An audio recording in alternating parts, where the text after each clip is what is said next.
Hammaga salom. Sizlar bilan Smolf Umar, ya'ni Lego. Bugun Titanlar hujumi animesidagi siz u biz yapon tilini bilmay o'tkazib yuborgan ishoralar haqida gaplashamiz. Avvalambor anime nomiga to'xtalib o'tsak. Shingeki no Kyojin. Anime nomi Titanlar hujumi emas, balki hujumga o'tayotgan titan yoki sodda qilib aytganda hujumchi titan deb tarjima qilinadi. Va bu bosh qahramon Eren Yeagerning titani. Biroq shuni ham aytib o'tish joizki, xalqaro nom sifatida Attack on Titan, ya'ni Titanga hujum nomini Isayamaning shaxsan o'zi tasdiqlagan.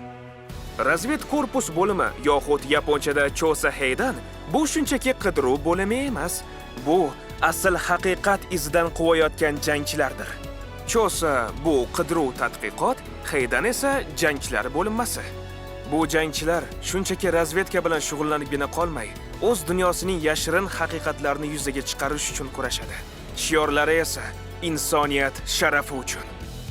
Hayvonsimon titan haqida gap ketganda, Emir maymun so'zini yapon kanjisidagi Saru iroglifi orqali aytadi. Eren esa buni hiraganadagi Saru orqali qaytaradi. Bu qahramonlarning bilimi va dunyoqarashlari o'rtasidagi farqqa juda ham nozik ishora bo'lgan. Yana ma'lumot o'rnida aytib o'tsak, Emir aslida paradislik bo'lmay, tashqi dunyodan kelgan begona qiz edi. Yana qaysi animalar haqida ma'lumotlar eshitmoqchisiz? Izohlarda yozib qoldiring.